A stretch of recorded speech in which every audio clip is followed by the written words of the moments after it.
আল্লাহ রাব্বুল আলামিন বলেন, মান আমিলা সালিহান মিন যাকারিন আও উনসা ওয়া হুয়া মুমিন ফালানুহয়িয়ান্নাহু হায়াতান তাইয়্যিবা ওয়া লানাজজিয়ান্নাহুম আজরাহুম বিআহসানি মা কানু ইয়ামালুন। আল্লাহ রাব্বুল আলামিন বলেন, ইমানদার পুরুষ হও আর মহিলা হও, ইমান আনার পরে যদি নেককার হয়ে যাও, কি কার শব্দটা বললেন একটু, কি কার? নেককার মানে ভালো কাজ যদি করো, ঈমান আনার পরে যদি নেক কাজ করো, পুরুষ করো আর মহিলা করো, যেই করো না কেন, রব্বে কারীম বলেন ফালানুহয়িয়ান্নাহু হায়াতান তাইয়্যিবা, আমি আল্লাহ অবশ্যই তাকে পবিত্র জীবন তথা শান্তিময় জীবন দান করব। আগের দিনে ইবাদত ছিল, নেক আমল ছিল, এই জন্য স্বামী স্ত্রীর মধ্যে বড় শান্তি ছিল, আরাম ছিল, সম্পদ ছিল না, শান্তি ছিল। এখন সম্পদের অভাব নাই, শান্তির বিষও নাই। আগে সম্পদ ছিল না, শান্তি ছিল, এখন সম্পদের অভাব নাই, তারপরে শান্তি নাই, খালি গালফুলা বলি, খালি ঠেলা ঠেলি, খালি ধাক্কা ধাক্কি, এইটা ওইটা, এমন এক অবস্থা যে এখন শান্তি যেন টর্চলাইট দিয়ে খুঁজেও কোথাও পাওয়া যায় না, এমন এক অবস্থার মধ্যে আমরা পড়েছি। আজকেও জুমার নামাজের বয়ানে বলছিলাম যে ছোট সময় আমরা দেখেছি মানুষের অনেক অভাব দেখেছি, অভাব। মানুষ বড় কষ্ট করে সামান্য কিছু খাইছে, কিন্তু এত অভাবের ভিতরেও এত অস্থিরতা দেখি নাই। এখন সম্পদের পাহাড়, কিন্তু অস্থিরতা এমন যে সর্বনাশ, সবাই যেন ভিক্ষুক, আরো আরো আরো আরো।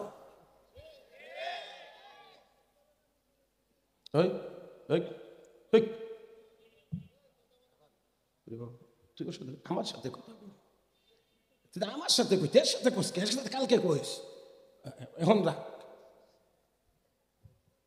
মুহতারাম হাজিরিন, তাই আসুন অস্থিরতা হবে, কারণ নেক আমল না থাকলে অস্থিরতা বাড়তেই থাকবে। এজন্য আমি প্রায়ই একটা কথা বলি যে এক লোক তার কর্মচারীকে নিয়ে রাস্তায় রওনা করেছে, কোথাও আজান হয়েছে, কর্মচারী কয় স্যার আমি নামাজ পড়ে আসি, ঠিক আছে যাও, আমি বসছি গাড়িতে। এখন গাড়িতে বসে ওই বেচারা মসজিদে গিয়ে আর নামাজ পড়ে আর বেরো না, খালি নামাজ, কিন্তু এখনো নামাজ পড়ে বেরো না। ঘটনা কি? দরজার সামনে গিয়ে কই সলামুদ্দিন ভাইরস না কেন? স্যার আমাকে বের হইতে দেয় না। আমাকে বের হইতে দেয় না। কে দেয় না? মসজিদে তো কোনো লোক দেখা যায় না, কে তোরে বের হইতে দেয় না? স্যার যিনি আপনাকে ঢুকতে দেন না। কে তিনি? একমাত্র মসজিদ, একটা মাত্র জায়গা আছে যেখানে কোনো উঁচা নেশা নাই, সব সমান। এখানে কোনো উঁচা নেশা, দুনিয়ার সব জায়গাতে উঁচা নেশা আছে।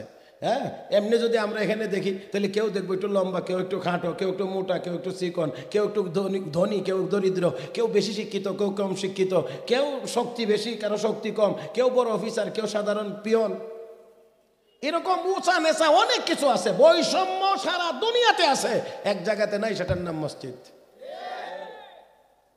একেবারে সব জায়গায় উঁচা নেশা আছে। একবারে সংসদের ভিতরে গিয়েও দেখবেন এখানেও উঁচা নেশা আছে, কারণ যারা বেশি এমনি পদে যত উঁচা, এরা বসে তত নেশা।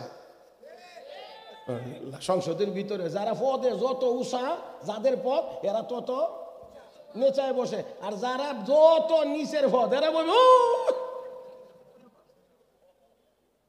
কথা ঠিক না?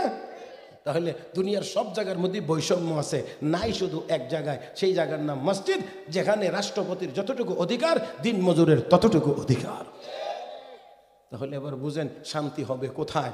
আল্লাহ রাব্বুল আলামিন জানায়া দিয়েছেন, ইন্না আউওয়ালা বাইতিন উযিআ লিন-নাস লাল্লাযী বিবাক্কাতা মুবারাকান ওয়া হুদাল লিল আলামিন فيه آيات بينات مقام إبراهيم ومن دخله كان آمنا ولله على الناس حج البيت من استطاع إليه سبيلا ومن كفر فإن الله غني عن العالمين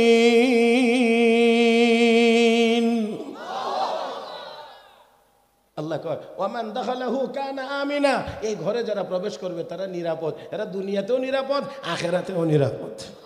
দুনিয়াতেও নিরাপদ, আখিরাতেও নিরাপদ। সেই ঘরটার নাম বলেন, এই ঘরটার নাম যাইব তো ইনশাআল্লাহ।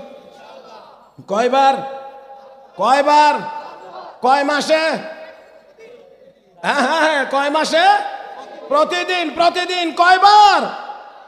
আল্লাহ আমাদের সবাইকে কবুল করুন, সবাই বলি আমিন, আর জোরে বলি আমিন। মুহতারাম হাজরিন, মুহতারাম হাজরিন, তাই আসুন আজকের এখান থেকে আমরা নিয়ত করে বাড়িতে ফিরি, আমরা মসজিদে যাব ইনশাআল্লাহ। আমাদের ছেলে মেয়েদেরকে কোরআন শিখাইব, কোরআন শিখাইব, কোরআন শিখাইব। আমার ভাইয়েরা, কোরআন থাকবে, কোরআনের শিক্ষা থাকবে, কোরআনের আমল থাকবে, তো ঘরের ভিতরে শান্তি থাকবে, রহমত থাকবে, বরকত থাকবে। কোরআনের শিক্ষা থাকবে না, সেই আমল থাকবে না, হাজার সম্পদের মালিক হবেন, আল্লাহর কসম ঘরে শান্তি কোনো আসতে পারে না, আসতে পারে না, আসবে না, আসবে না, আসবে না। আগের দিনে কাপড় ছোট ছিল কিন্তু মহিলারা কাপড়ের ভিতরে থাকতো, আর এখন কাপড় বড় হইছে, কাপড় রাস্তা দিয়া। রাগ করেন না, মনে কষ্ট নিয়েন না, কাপড় রাস্তা দিয়া হেসরায়া যা, আমরা গ্রাম্য ভাষায় কো হেসরায়া যা, কিন্তু মাথা মুবারক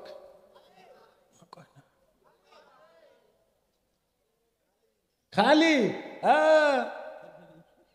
মাশাআল্লাহ, তাও মাথা।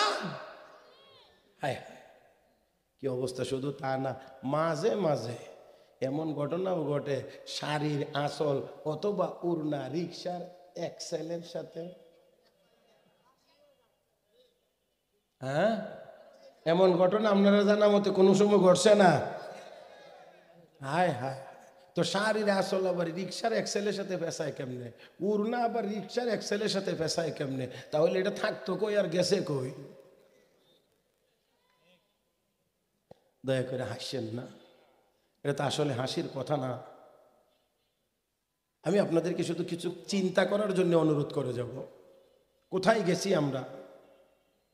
মুহতারাম হাজিরিন, আমরা আমরা আমাদের সন্তানদেরকে কেমন করে গঠন করা দরকার ছিল, আমরা আসলে সেইভাবে গঠন করতে পারছি না। এখন এই আজকের গত জমায় মুগদা থানার সম্মানিত ওসি মহোদয় আমার মসজিদের গিয়ে নামাজ পড়েছেন। তার নামাজের আগে উনি একটা গুরুত্বপূর্ণ বক্তব্য দিয়েছেন বিভিন্ন বিষয়ে।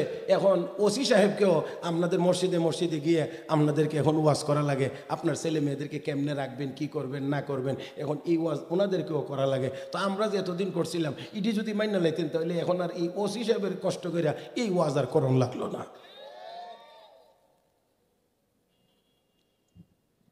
আমার ভাইয়েরা, হযরত আব্দুল্লাহ ইবনুল মুবারক রহমতুল্লাহি আলাইহি এবার গিয়ে দেখেন একদম, ভাইয়েরা কথা মনে রাখতে হবে, যেই জিনিস যত বেশি দামি হয় সেই জিনিস তত বেশি গোপন রাখতে হয়।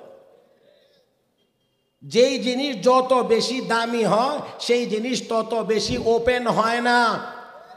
এটাই তো কথা, যত দামি জিনিস হয় এটা মানুষ বেশি দামি জায়গার মধ্যে লুকায়া রাখে। স্বর্ণ মহিলারা পরে বইরা আত্মীয় স্বজনের বাড়িতে বেড়াইতে যা, কিন্তু তারপরে বাসায় ফিরে এরপরে প্যাকেট করে ফুটলা কই যে রাখে। সুবহানাল্লাহ, কত গোপনে রাখা যায়। তাহলে বোঝা গেল কেন জিনিসটা কি কম দামি, দামি এই জন্যের গোপন লুকায়া রাখে। আর একটা জিনিস দেখেন, আমাদের যে খাদ্য সামগ্রী আল্লাহ যে আমাদেরকে ফল ফসল দেন, সবগুলো কিন্তু আল্লাহ সরাসরি খুব কম জিনিস দেন। যত খাবার আছে অধিকাংশ খাবারগুলো আল্লাহ উপর দিয়ে কাবার দিয়া পর্দা সহকারে আমার আপনার কাছে পাঠান। কথা বুঝছেন না আপনারা? বেলের ভিতরেরটা খান না বাইরেরটা খান? এত শক্ত কাভারিং আল্লাহ যদি না দিত তাহলে কাকে কিন্তু সব। এই জন্যে আমাদের দেশে একটা কথা আছে, বেল পাকলেও কাকের কোনো আশা নাই, যতই হোক। কারণ কি? তার বেষ্টনীটা বড় শক্ত।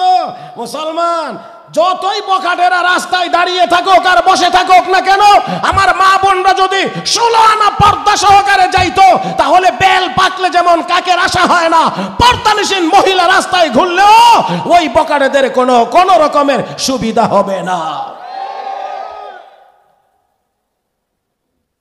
মহিলাদেরকে তো ঘরের বাইরে যাইতে ইসলাম নিষেধ করে না, কইছে যাও দেখা যাও, তোমার যেন দুষ্টরা দেখতে না পারে। এটা আমার কথা তো না, এটা কোরআনের কথা। আল্লাহ বলছেন রাগ করলে ওইখানে করেন, আমার সাথে না।